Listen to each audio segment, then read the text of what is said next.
you guys have been paying attention, you know that I'm not much of a peak bagger. Give me an alpine lake over the top of a mountain any day of the week. Those are my favorite types of hikes, hiking alpine lakes. I love them so much. And I have done some truly, truly spectacular alpine lake hikes this summer. So I wanted to share with you guys my top 5 alpine lake hikes in Colorado of the summer. Hey guys, if you don't know me, I'm Audrey. On trail I'm known as Glow Stick. In 2018, I quit my amazing job in Washington, D.C., through hikes the Appalachian Trail from Georgia to Maine, and then I moved to beautiful Colorado where I hike and backpack and get outside in all of my free time.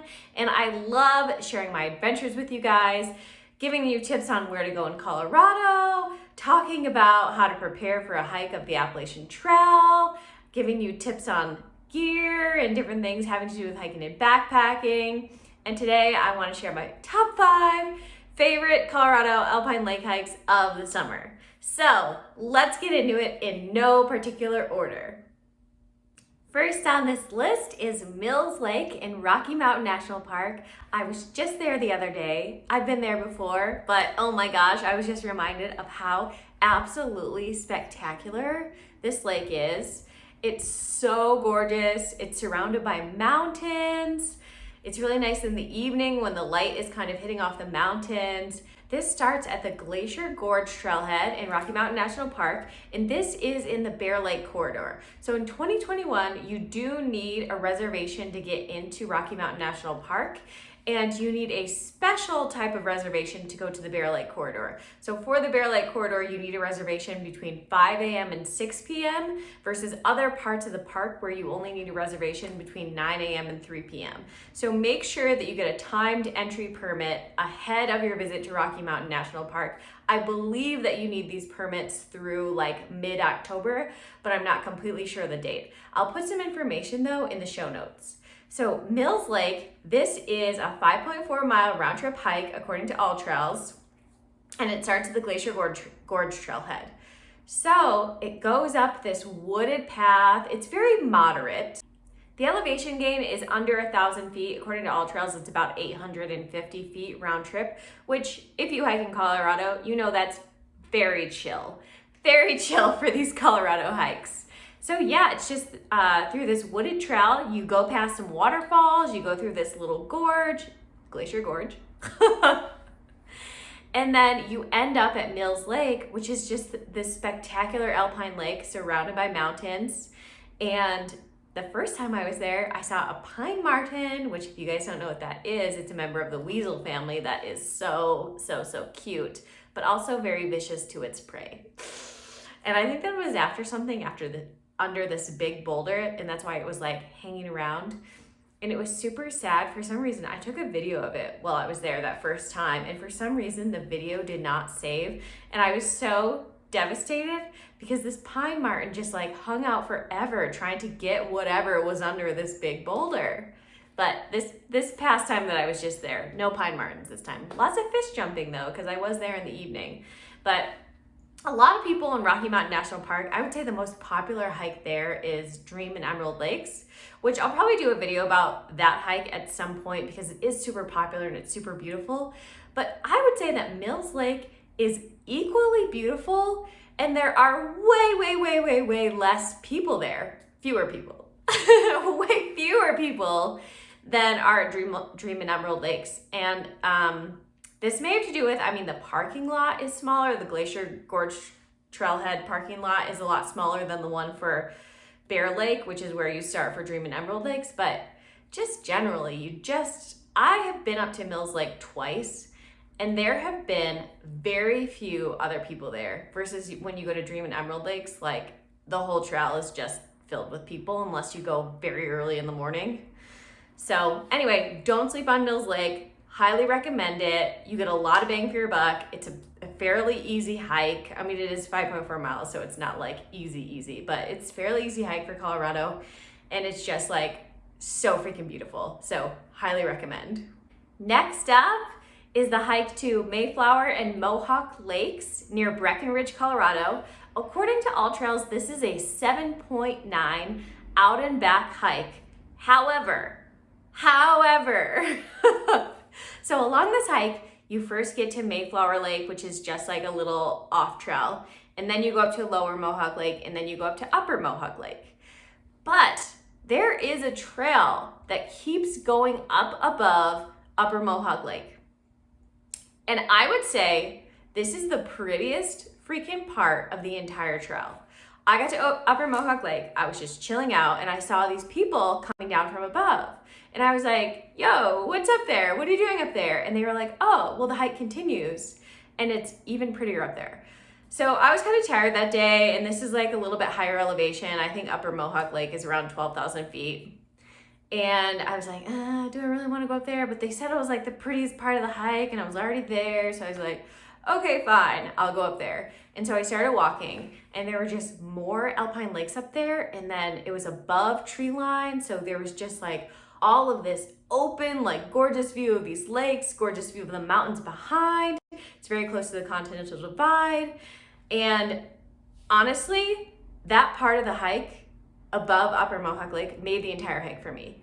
Not that I was disappointed per se. Okay, I was a little disappointed in the hike before that because part of the trail was closed for trail maintenance, and so I ended up having to walk on this Jeep road for a couple of miles, and then I was there on a weekday, but it was a pretty busy hike even on a weekday. So I was like, kind of bummed because I'd heard so many great things about this hike. And then pretty much everyone on the hike stopped at Lower Mohawk Lake. Like, people weren't hiking above there to even go to Upper Mohawk Lake. So I had Upper Mohawk Lake to myself, and then I saw these people coming down.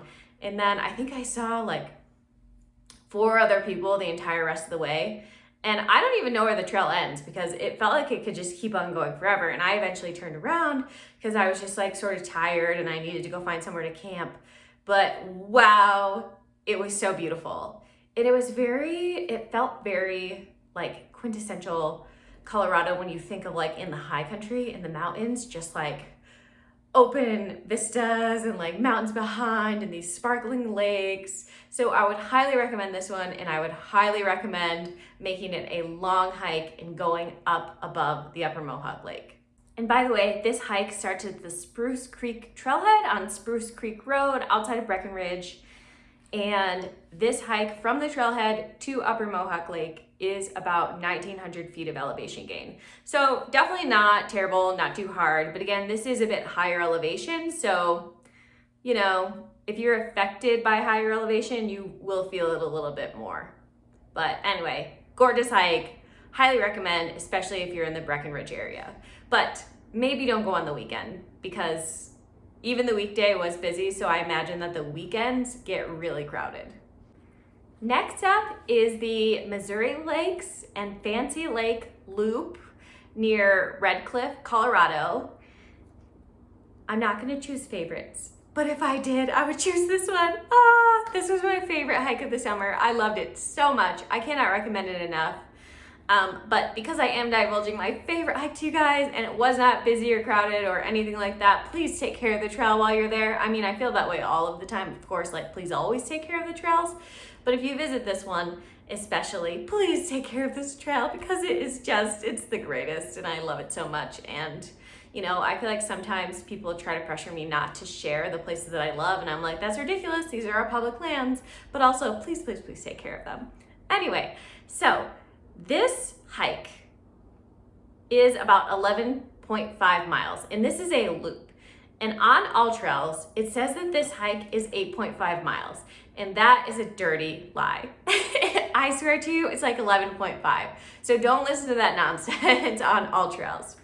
So this is sort of out near, like, where is Red Cliff? I don't know. I'm just saying, AllTrails says it's near Red Cliff, but I think that's a tiny town that I drove through to get there. But it's like sort of near Vail and sort of near Leadville. So I feel like you guys are more likely to be in those places as opposed to this mysterious Red Cliff. So just know that it's sort of near Vail, sort of near Leadville. This hike is just absolutely spectacular. So apparently it's about 2,600 feet of elevation gain, but keep in mind that's over an 11.5 mile loop. So that's really not that bad at all. And you can go either way. I went clockwise, so I started at the Missouri Lakes trailhead. The trailheads are right next to each other, so I actually parked at Fancy Lake because there's like this big rock divot stuff to go down to the Missouri Lakes trailhead. But I walked just down the hill to go into Missouri Lakes because I wanted to do that one first. I was not feeling super energized the day that I went and hiked there, so I wasn't sure if I was going to do the full loop or just hike, do an out and back to Missouri Lakes and turn around, which you also have the option to do. But I got out there and it was just so freaking spectacular that I never wanted to leave. So I did the full loop in like 5.5 hours, and I was just not even tired because I was just so like full of all the happy chemicals from being out there. But oh my gosh, it's amazing. You walk along a creek for a while. You see these like open spaces with mountains behind them and the creek running through. There are so many alpine lakes on this hike. It's just the greatest thing ever. And then you go up and over 2 mountain passes, so you're above tree line. You get these just incredible views of the valleys on both sides of the passes. There are marmots everywhere. The lakes are so blue and so pretty. I saw people fishing out there, if you are a fisherman or fisherwoman. And once you get past, so you get past the Missouri Lakes and you go over a pass and there's another lake, and then you go over Fancy Pass, which is like the big pass. And by the way, even when I did this in mid-July, there was still snow on Fancy Pass and like, you know, down the pass. So then you go over Fancy Pass and you see Fancy Lake, and then the rest of the trail is really just like a forested, pretty trail. But oh my gosh, I cannot recommend this hike enough because it's just freaking amazing. So if you're in Leadville or Val and you're looking for something that's gonna blow your socks off, this is a great option. And by the way, this hike is in the Holy Cross Wilderness, and you are allowed to backpack out there. You just have to do a self-register permit at the trailhead. And also for this one, you have to drive on 2 dirt roads to get out there. But I have a little Ford Focus. Like, I don't have a high clearance vehicle. I don't have a 4-wheel drive. And my car was totally fine getting out there. There are some mixed things out there on AllTrails and on the internet, whatever. So I actually called the ranger station ahead of time before going out there. And I was like, yo, can my car make it out there? Like, I'm reading some mixed things online. And they said it would be fine. And it totally was. I just wouldn't have been able to drive down to the Missouri Lakes trailhead. But again, you can just park at the Fancy Lakes trailhead instead. So no big deal. Next up is the Herman Gulch Trail. This one is not far from Denver or Boulder. This is only about 45 minutes from Denver and about an hour, 15 minutes from Boulder. So if you're just visiting Boulder or Denver for the day, like, you could easily go do this hike. This is a 6.3 out and back hike, and the trailhead is right off of I-70, and it's near Silver Plume, Colorado.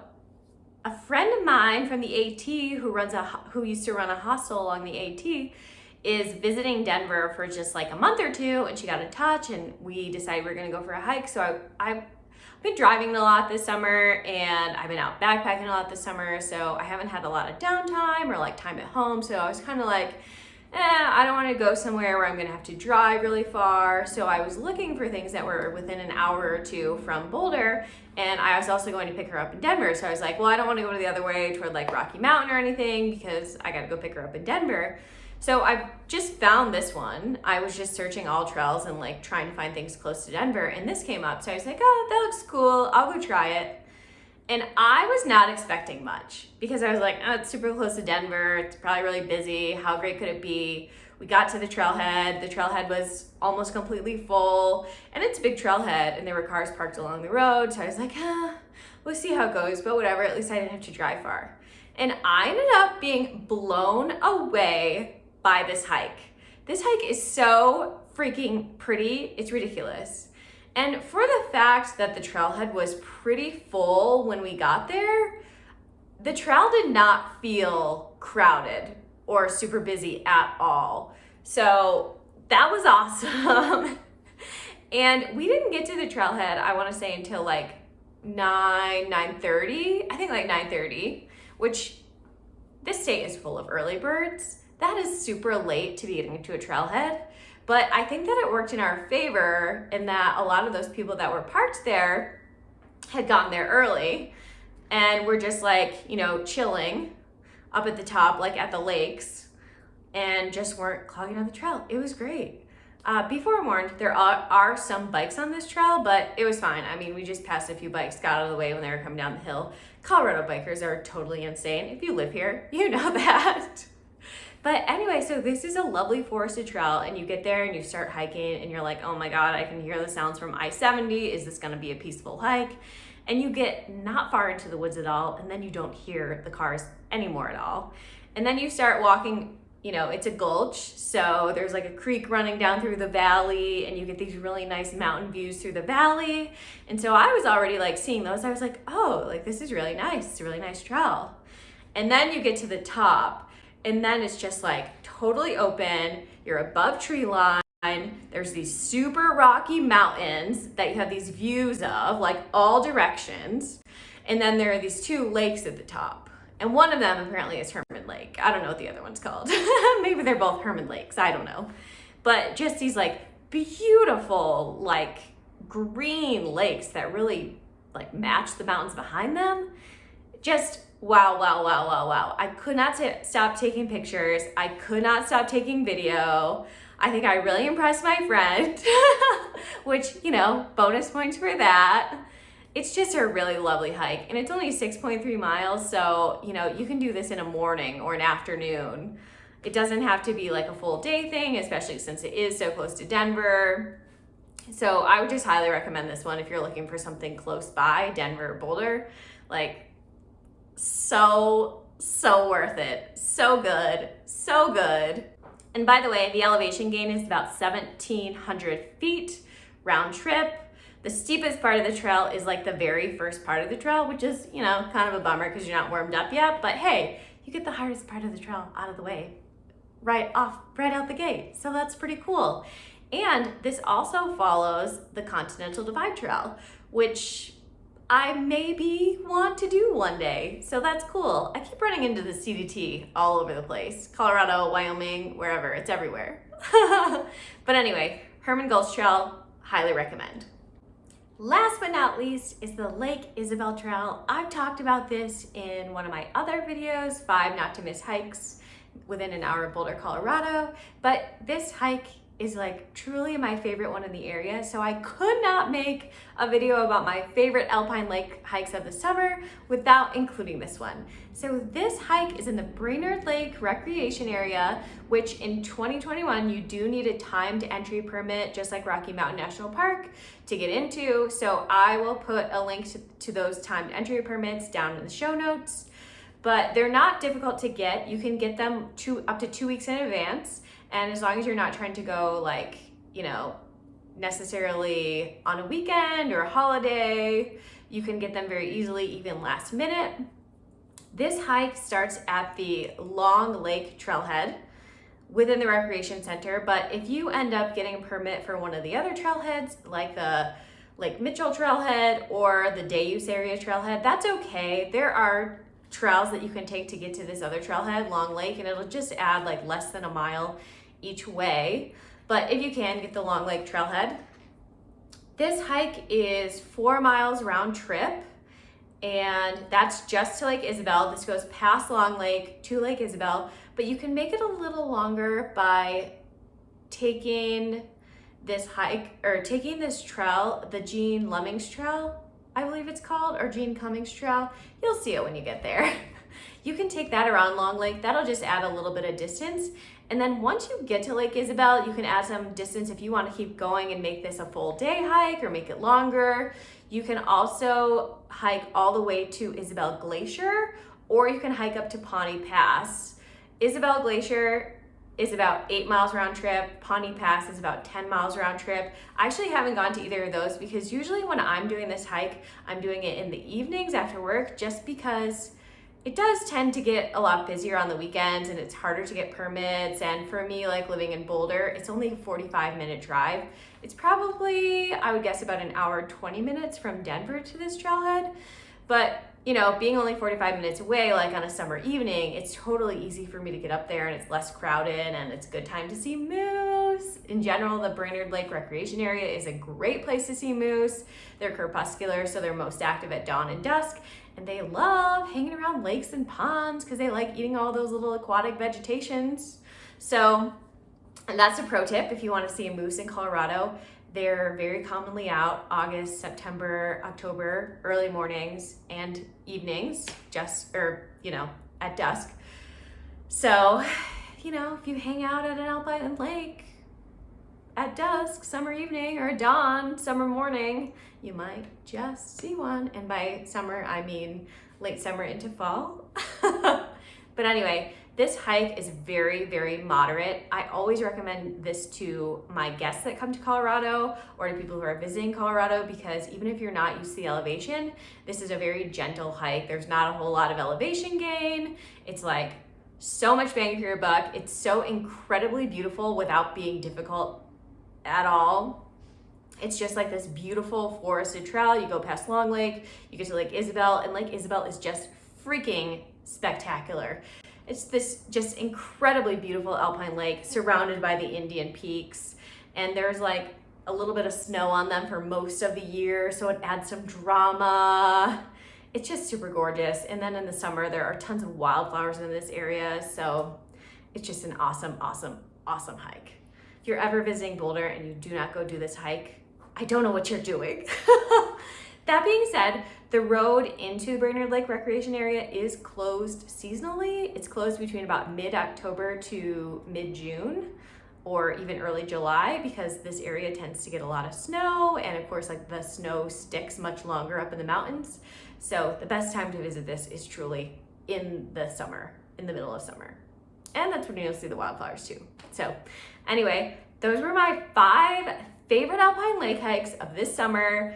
I hope that you guys get to visit at least one of these lakes, maybe all of them. That would be so cool. I'd be so excited for you. Let me know if you've been to any of these, or if you're planning on visiting any of these, and if you have a favorite alpine lake hike in Colorado. I would freaking love to hear about it, because I'm always looking for new ones. So drop those in the comments, please, please, please. Don't forget to like this video if you found value in it. Please give me a subscribe. It really helps push out my videos to more people, and I would appreciate it so much. Anyway, guys, thank you so much for watching. I'll talk to you all later.